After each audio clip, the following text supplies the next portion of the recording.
तुलसी के पास दिया जलाने से क्या फल मिलता है, आइए जानते हैं।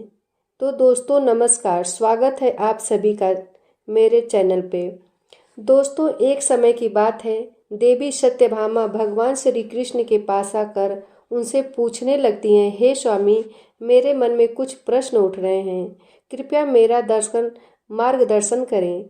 तब भगवान श्री कृष्ण बोले, हे सत्यभामा, क्या है तुम्हारा प्रश्न, कृपया अपना प्रश्न बताओ, मैं तुम्हारे प्रश्नों का निवारण करके हमें प्रसन्नता होगी। तब सत्यभामा कहती हैं, हे स्वामी, तुलसी के पास दीपक जलाने से क्या होता है और रोज शाम को तुलसी के पास दीपक क्यों जलाया जाता है, इससे मनुष्य को कौन सा फल मिलता है, तुलसी के पास दीपक जलाने की विधि क्या है तथा दीपक जलाते समय कौन से मंत्र का उच्चारण करना चाहिए, कृपया आप मुझे विस्तार से बताइए।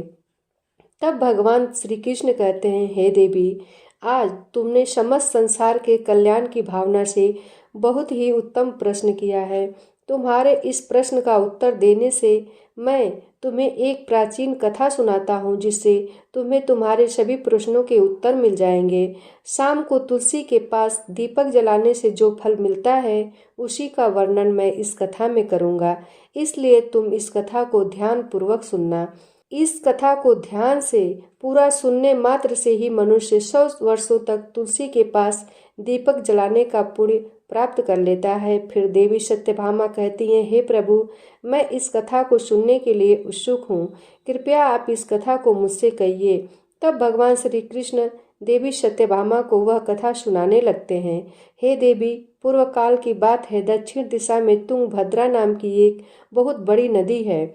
उसी नदी के किनारे पर हरिहरपुर नाम का एक अत्यंत सुंदर नगर बसा हुआ है। उसी नगर में मनोहर नाम के एक ब्राह्मण निवास करते थे। वे अत्यंत गुणवान, चरित्र, धर्म कार्य करने वाले तथा वेदों के मार्ग पर चलने वाले थे। उन्होंने समस्त शास्त्र का अध्ययन किया हुआ था। उसी ब्राह्मण की एक पत्नी थी, जिसे लोग दुराचार कहकर पुकारते थे, क्योंकि उसके कर्म ही उसके नाम के अनुसार थे। वह सदैव ही अपने पति को अपमानित करती थी, अपने पति के लिए कुवाच्य कहती थी, पति को भयंकर दुख देती थी, पति के लिए कभी भोजन नहीं बनाती थी, उसके पति के साथ शयन नहीं करती थी, कभी उसके साथ प्रेम से व्यवहार नहीं करती थी। पति के मित्र, परिवार के लोग घर पर आते तो वह स्त्री उनको अपमानित करके भगा दिया करती थी और स्वयं काम भाव से उन्मत्त होकर निरंतर अन्य व्यभिचारिणी स्त्रियों के साथ घुमा करती थी। उसका मन पति को छोड़कर पराये पुरुषों में लगा रहता था। उसने कभी अपने पति से प्रेम से बात नहीं की, किंतु पराये सुंदर सुंदर पुरुषों के संग बैठकर बातें करती थी। पराये पुरुषों को मोहित करने के लिए सज धज कर गाँव में घूमने जाया करती थी। कभी वह वन में किसी वृक्ष के नीचे खड़ी रहकर सुंदर पुरुषों की राह देखने लगती और किसी दुष्ट पुरुष को मोहित करके उसके संग भोग विलास किया करती थी। फिर एक दिन वह दुराचार स्त्री वन में जाकर एक वृक्ष के नीचे खड़ी हो गई। उसका चित्त काम से भरा हुआ था। वह किसी सुंदर कामी पुरुष की राह देख रही थी, किंतु बहुत समय निकलने के बाद भी उस स्थान पर कोई पुरुष नहीं आया। इसलिए वह अत्यंत दुखी हो गई और प्रियतम की खोज में इधर उधर देखने लगी। उस दिन उसका सारा परिश्रम व्यर्थ हो गया। वहां पर खड़ी होकर वह नाना प्रकार की बातें कहकर विलाप करने लगी। हाय, आज तो इस मार्ग से भी कोई सुंदर पुरुष नहीं आया। अब मैं अपने काम की शांति कैसे करूं? आज की रात कैसे बीतेगी? वह जोर जोर से विलाप करने लगी। उसी जंगल में एक भयानक बाघ निवास करता था। उस पापनी स्त्री की आवाज़ सुनकर वह जाग गया और उछलकर उस स्त्री का भक्षण करने के लिए उसके पास आ गया। उस भयंकर बाघ को देखकर उस स्त्री के पसीने छूटने लगे। वह भय से थरथर कांपने लगी। वह स्त्री कुछ करती, इतने में ही उस बाघ ने अपने पंजे से उसे घायल कर दिया और वह स्त्री जमीन पर गिर पड़ी। जमीन पर गिरते ही वह स्त्री चिल्लाते हुए बोली, अरे बाघ, तू किस लिए यहाँ पर आया है? मुझे क्यों मार रहा है? मैं यहाँ पर अपने प्रियतम को खोज रही थी। तू मुझे छोड़ दे। तेरा भक्षण करके तुझे क्या मिलेगा? उस स्त्री की यह बात सुनकर वह भयानक बाघ क्षण भर के लिए रुक गया और हंसते हुए बोलने लगा, हे दुष्टा, आज विधाता ने तुझे मेरा ग्रास नियुक्त किया है। तुझ जैसी पापनी स्त्रियों को भक्षण करना ही मेरा काम है, तभी मुझे इस शरीर से मुक्ति मिलेगी। वह स्त्री कहने लगी, हे बाघ, तुम कौन हो? मुझे सच सच बताओ, तुम्हें किस कारण से बाघ होना पड़ा है और तुम मुझ जैसी स्त्रियों का भक्षण क्यों करते हो? पहले मुझे सारी बात बताओ और फिर मेरा भक्षण करो। फिर वह बाघ कहने लगा, हे पापनी, मैं तुझे तेरे पूर्व जन्म का वृत्तांत सुनाता हूँ, किस कारण से मुझे बाघ होना पड़ा। पूर्व काल में दक्षिण देश में एक नदी थी। उस नदी के तट पर एक नगरी बसी हुई थी। उसी नगरी में मैं निवास करता था। एक ब्राह्मण का पुत्र था और नदी किनारे बैठकर यज्ञ आदि कार्य किया करता था। मैंने उस जन्म में अनेक पापियों के लिए यज्ञ किए, उन पापियों के घर का भोजन किया। मैंने धन के लोभ में अनेक पापियों के लिए कार्य किए। जिन वस्तुओं का दान ब्राह्मण को नहीं लेना चाहिए, उन वस्तुओं का दान भी मैंने ग्रहण किया और दूसरों से धन लेता था, लेकिन कभी वापस नहीं करता था। इस प्रकार से पाप करते हुए मुझे बहुत साल बीत गए और मैं बूढ़ा हो गया। मेरे बाल सफ़ेद हो गए, आंखें सूज गई, मुंह के सारे दांत गिर गए, लेकिन फिर भी मेरी दान लेने की आदत नहीं छूटी और मैं पाप करता गया। फिर एक दिन मैं धन के लोभ से नदी किनारे गया और अन्य धूर्त ब्राह्मणों के साथ मिलकर हमने लोगों को ठगा। झूठे मंत्र वचन बोलकर हमने बिना विधि किए ही देवी देवताओं का पूजन किया और बहुत सारा धन दान में ले लिया। फिर उसी स्थान पर एक बीमार कुत्ते ने मेरे पैर में काट लिया और मैं मूर्छित होकर गिर पड़ा। उसी क्षण मेरे प्राण चले गए। फिर यम के दूत उस स्थान हुए और मुझे पकड़कर यमपुरी ले गए। वहां पर यमराज ने चित्रगुप्त से मेरे कर्मों का लेखा जोखा निकालने के लिए कहा।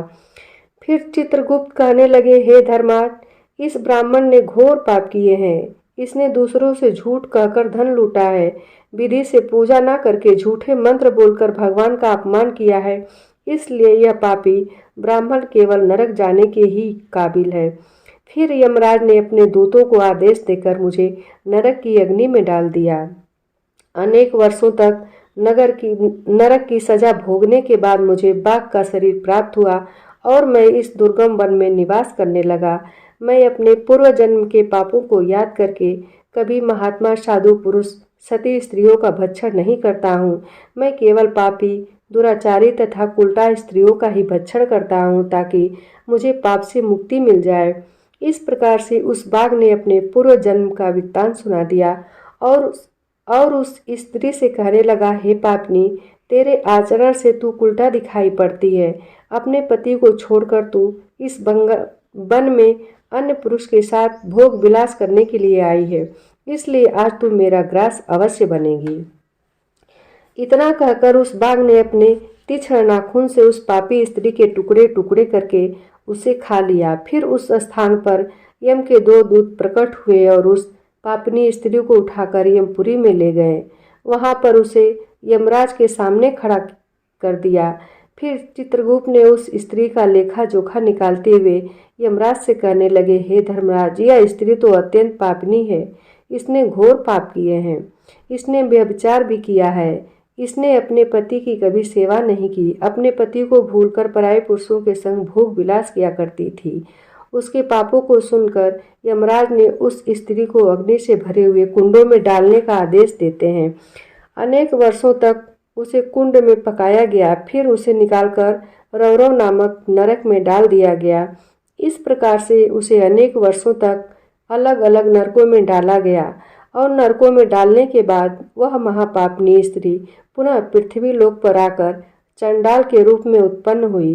चंडाल के घर में जन्म लेकर वह फिर से अनेक पाप करने लगी, बेविचार करने लगी, अनेक पापी पुरुषों के संग विहार करने लगी।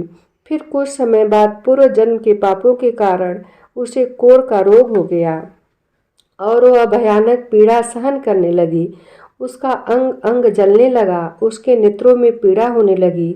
इस दुख को सहन करती हुई वह दिन बिताने लगी। फिर एक दिन वह तीर्थ में स्नान करने के उद्देश्य से अंतपुर में चली गई।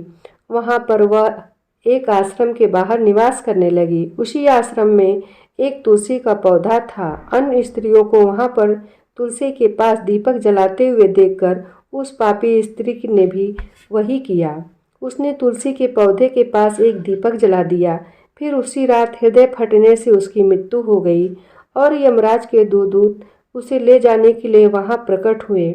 जैसे ही यम के दूत उस पापी स्त्री को पास में बांध कर ले जाने लगे, भगवान विष्णु के दो पार्षद उस स्थान पर प्रकट हुए और उन्होंने उन दूतों को रोक लिया और कहने लगे, हे दूतों, इस स्त्री को तुम दोनों छोड़ दो।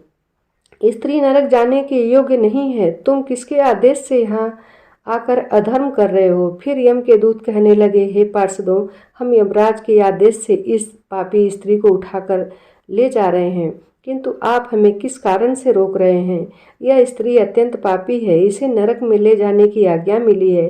फिर पार्षद कहने लगे, हे दूतों, यह स्त्री तो विष्णु भक्त है, यह नरक जाने योग्य नहीं है। इसने शाम को तुलसी के पास दीपक जलाया है, इसी कारण से इसके समस्त पाप नष्ट हो गए हैं, इसलिए अब यह नरक जाने के योग्य नहीं है, यह स्वर्ग जाने की अधिकारी बन चुकी है।